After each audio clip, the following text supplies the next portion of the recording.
Bismillahirrahmanirrahim. Assalamualaikum warahmatullahi wabarakatuh. Alhamdulillah wassalatu wassalamu ala rasulillah Sayyidina wa maulana Muhammad ibn Abdillah wa ala alihi wa sahbihi. Allahumma sholli ala Sayyidina Muhammadin miftahi babi rahmatillah adada maghfirillah salatu wassalamu daimaini bidawami mulkillah wa ala alihi wa sahbihi. Rabbi shrah li sadri wa yassir li amri wahlul 'uqdatam min lisani yafqahu qawli, amma ba'd. Alhamdulillahirabbil alamin. Segala puji dan syukur kita kehadirat Allah Subhanahu wa taala. Dialah Allah yang maha besar. Selain Allah yang besar, kecil. Dialah Allah yang maha kuat. Selain Allah yang kuat, lemah. Dialah Allah yang maha kaya. Selain Allah yang kaya itu miskin. Dialah Allah yang maha melihat. Selain Allah yang bisa melihat, jikalau yang melihat sesuatu yang jauh maka tidak akan nampak di pelupuk matanya. Dialah Allah yang maha mendengar. Yang mendengar selain Allah akan tuli jikalau ia mendengarkan suara yang keras langsung ke genderang telinganya. Dialah Allah yang maha di atas maha. Dialah Allah yang seandainya seluruh makhluk di atas bumi ini bermaksiat kepadanya, melakukan dosa kepadanya, mendurhakai Allah, maka tidak akan pernah menurunkan kebesaran, kemuliaan, kekuatan, keagungan Allah Subhanahu wa ta'ala.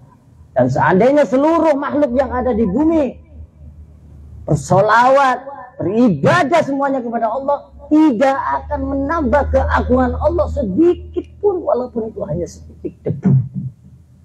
Dialah Allah yang maha besar, yang dimana segala sesuatunya bisa ia ciptakan, segala sesuatunya bisa ia hidupkan, segala sesuatunya bisa ia matikan.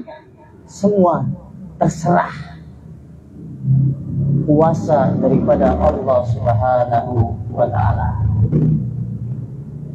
Pemuda-pemudi umat baginda Nabi Muhammad sallallahu alaihi wasallam. Alhamdulillahirabbil alamin. Pada malam hari ini kita duduk di tempat yang mulia. Ketika kita duduk di tempat yang mulia, maka ada dorongan, yang dimana dorongan tersebut yang dikatakan oleh Al-Imam Asy-Syuyuti dan juga dikatakan oleh Al-Imam Abdullah ibn Alwi Al-Haddad, yang mengatakan bahwasanya barang siapa yang hadir di tempat mulia yang di dalamnya dibacakan Syama'il Rasul, kisah-kisah, sifat-sifat baginda Nabi Muhammad sallallahu alaihi wasallam, maka semua yang hadir itu memiliki bais. Apa itu bais? Bais ialah dorongan yang kuat, dorongan yang menggebu-gebu, yang dimana engkau dari rumah, dari kampung, dari kesibukanmu sebagai anak pelajar, sebagai pekerja, sebagai nelayan, sebagai ibu rumah tangga dan lain sebagainya, engkau mampu hadir menuju tempat yang mulia karena Allah memilih dirimu dan memasukkan bais di dalam hatimu. Maka dari itu, dorongan yang kuat, dorongan yang menggebu-gebu, dan dorongan-dorongan yang semangat untuk melakukan kebaikan duduk di dalam majelis ilmu, itu ialah dinamakan bais.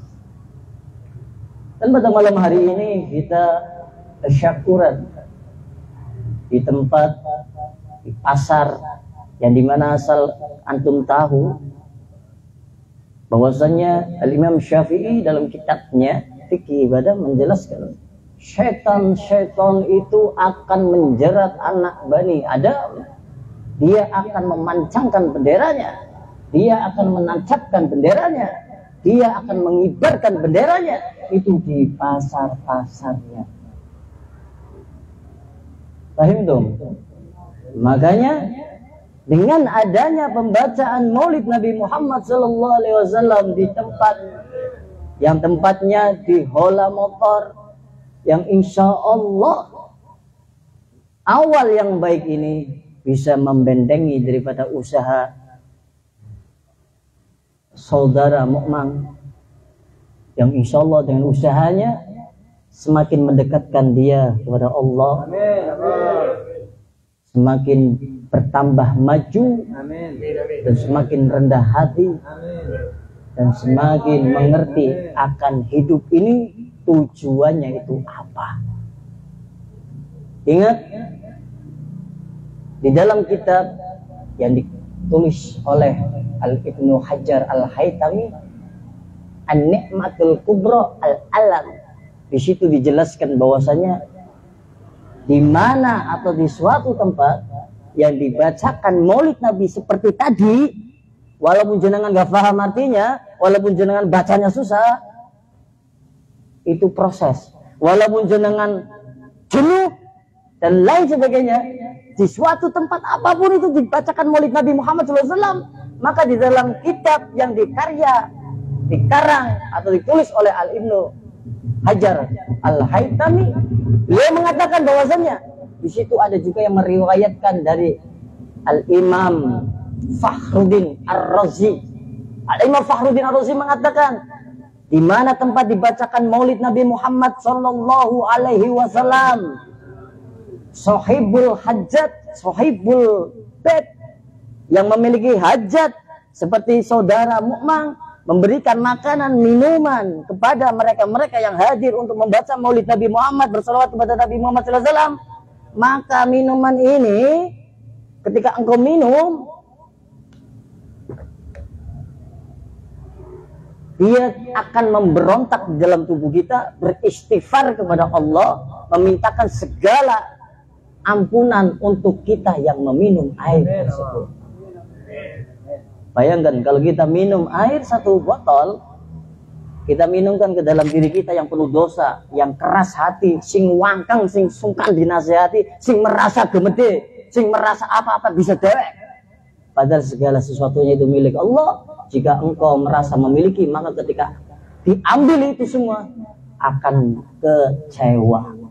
Maka jangan pernah merasa memiliki apa yang antum miliki sekarang. Jika engkau merasa memiliki apa yang antum miliki sekarang, maka suatu saat itu diambil Allah, antum akan merasa bersedih dan merasa kecewa. Ingat, nyawa pun titipan. Waktu ada pemberhentian. Maka dari itu, dengan adanya majelis seperti ini diisi dengan nasihat ilmu, saya bukan orang baik, tapi saya berusaha belajar menjadi orang yang baik. Saya punya masa lalu kelam, jenengan punya masa lalu yang penuh dosa. Semua punya dosa, punya salah, punya hilaf. Tapi itu jangan dijadikan senjata untuk memerangi orang-orang yang ingin berbuat baik. Karena setiap manusia umat baginda Nabi Muhammad SAW mempunyai kesempatan untuk mendapatkan syafaat, baik di dunia ataupun di akhirat. Dan sahabat yang baik akan selalu menasihati dan memberi manfaat, bukan hanya masalah harta, tapi yang terpenting mengingatkan ia untuk selalu di jalurnya Allah, di jalur yang diridhoi Nabi, di jalur syariat, di jalur agama, yang dimana jalur tersebut yang sudah diajarkan oleh baginda Nabi Muhammad SAW. Saya akan kembali kepada keutamaan fadilah dalam kitab Ni'matul Kubra Al-Alam, karya Al-Imam Ibnu Hajar Al-Haytami, yang juga diriwayatkan, ya, dimaknai oleh Al-Imam Fakhruddin Ar-Razi. Minuman yang diminum, yang dibacakan maulid Nabi Muhammad seperti tadi, walaupun yang baca terbata-bata, walaupun yang hadir gak paham, walaupun yang baca susah bacanya, tapi berkah kemuliaan Nabi Muhammad, air ini makhluk ciptaan Allah, ini air. Ini akan meminta kepada Allah, ya Allah, ampunilah orang yang meminumku, yang masuk ke dalam tubuhku, ampunilah segala dosa-dosanya, dan jadikanlah lahirnya, batinnya menjadi manusia yang taat, tunduk, patuh kepadamu, ya Rabb. Dan bayangkan, jikalau setiap minggu engkau hadir dalam majelis ilmu, di dalam majelis yang dibacakan maulid Nabi seperti ini, Mukmang seperti ini, diadakan setiap bulan, Untuk apa membersihkan diri ini, membersihkan lingkungan ini dari segala sesuatu yang tidak nampak, karena setiap nikmat pasti ada yang mendengki. Setiap nikmat, Mang, pasti ana sing ora seneng. Itu pasti, dan tidak ada orang yang selamat dari lisan manusia. Sebaik-baiknya orang pasti ada yang benci, dan sejahat-jahatnya orang pasti ada yang mencintai. Itu sudah sunatullah. Paham? Dan kita berjalan di atas bumi ini yang penting benar sesuai syariat, ikuti para ulama, para habaib, para kiai kita. Kita tunduk patuh, sami'na wa ata'na, dan kita mengikuti ajaran baginda Nabi Muhammad dengan penuh keyakinan. Insya Allah kita selamat dunia akhirat. Terus air yang kita minum bisa beristighfar kepada Allah. Makanan disediakan oleh sahibul hajat itu akan beristighfar kepada Allah. Itu makanan dan minuman. Antum ingin tahu? Setiap maulid dibacakan di suatu tempat, ya, seperti yang dikatakan oleh Al-Imam Fakhruddin Ar-Razi dan Al-Imam Muhammad Al-Karki, bahwasanya satu tetes, satu makanan yang masuk ke tubuh manusia, yang dimana makanan tersebut dibacakan maulid Nabi seperti tadi, maka akan mengeluarkan 1000 keburukan yang ada dalam hati jenengan. Sing ora apik-apik nawake jenengan, kowe ana 1000 ditokna kabeh berkat sholawat, berkat membaca maulid Nabi Muhammad SAW. Dan 1000 kebaikan, sinar nur baginda Nabi Muhammad akan masuk ke dalam ruangan ini, akan masuk ke dalam tubuh jenengan, sehingga membuat ketenangan dalam hati panjenengan dan bisa membentengi hati kita, membentengi usaha kita. Maka ini awal yang baik. Ingin tahu? Seorang yang bekerja di jalan Allah Subhanahu wa Ta'ala semata-mata memenuhi dirinya, memenuhi perutnya untuk menegakkan badannya, untuk tunduk beribadah kepada Allah. Selebihnya hartanya ia gunakan untuk kemanfaatan agama Allah, ia gunakan untuk berinfak di majelis, di musola, di masjid, memenuhi orang yang lapar, memenuhi hajat orang lain, membayar hutang orang lain, memenuhi kesulitan orang lain, mempermudah urusan orang lain. Maka ingin tahu, maka itulah sebaik-baik pekerjaan yang membuat orang tersebut semakin dekat dengan Allah lewat pekerjaannya. Tapi ingin tahu pekerjaan yang tidak berkah bagaimana? Yang melalaikan dirimu dengan dalam mengingat Allah Subhanahu wa Ta'ala, apapun pekerjaannya. Jikalau engkau bekerja, membuka usaha bengkel seperti ini, diawali dengan membaca maulid Nabi, ini tandanya sesuatu yang baik. Seperti yang dikatakan oleh Habib Abdullah bin Al-Haddad, segala sesuatu itu dilihat daripada permulaannya. Jika permulaannya baik, maka akhirnya pun akan baik. Niatul mukmin khairun min amalih. Niatnya seorang mukmin itu lebih baik daripada amalnya. Dan saudara mukmin meniatkan membuka usaha dengan bersolawat kepada Nabi padahal belum dibuka usahanya, tandanya ia sudah berzikir mengingat kepada Allah Subhanahu wa Ta'ala. Tinggal mengistiqomahkan acara seperti ini agar apa? Kedepannya terus menjadi kebaikan dan bisa dicontoh oleh teman-teman antum semua yang ingin maju dalam urusan dunianya dan ingin selamat dalam urusan akhiratnya. Itulah orang yang cerdas, orang yang mukmin, yang cerdas dan diberikan karunia akal, maka ia akan menggunakan akalnya dengan baik. Apa? Dia diberikan kesehatan, ia mencari uang sebanyak-banyaknya. Tapi ingat, mencari uangnya semata-mata mengharapkan keridhaan Allah, digunakan untuk kemanfaatan orang lain, kemanfaatan umat Nabi Muhammad SAW. Selebihnya digunakan untuk dirinya, anak-anaknya, keluarganya, dan saudara-saudaranya. Itulah orang yang bekerja di jalan Allah. Bukan menimbun, semakin kaya, semakin kaya. Atau semakin kepek, duduk. Itu namanya jenengan memuaskan daripada hasratmu untuk dipandang orang sebagai orang yang mampu. Faham belum? Jadi ini awal yang baik. Insya Allah doanya orang-orang yang ada di sini bisa wusul sampai kepada Allah Subhanahu wa Ta'ala. Dan insya Allah dengan saya datangnya ke sini, Saya bisa memetik pelajaran dari antum bisa memetik pelajaran dari saya, karena kita semua itu sedang belajar. Tidak ada yang pintar, tidak ada yang benar, ila Nabi Muhammad SAW. Dan tidak ada majelis yang lebih besar, yang lebih hebat, yang lebih mulia. Semuanya itu milik Nabi Muhammad, karena majelis itu milik Nabi Muhammad SAW. Maka yang mengakui ia memiliki majelis, sungguhnya ia bukan orang yang memiliki majelis, namun yang numpang hidup di dalam majelis. Ingat, orang umat Nabi Muhammad yang benar-benar menghidupkan majelis, ia akan rela berkorban dengan hartanya, waktunya, tenaganya, dan ia tidak membeda-bedakan di antara para habaib satu sama lain. Walaupun itu Habib bodoh, Habib pinter, Habib akhlaknya gak baik, ia tetap menghormati. Dan alim ulama apapun, selama ia jalurnya benar, syariatnya benar, ya, berpegang teguh kepada ahlu sunnah wal jamaah, kita ikuti. Lainnya itu tinggalkan.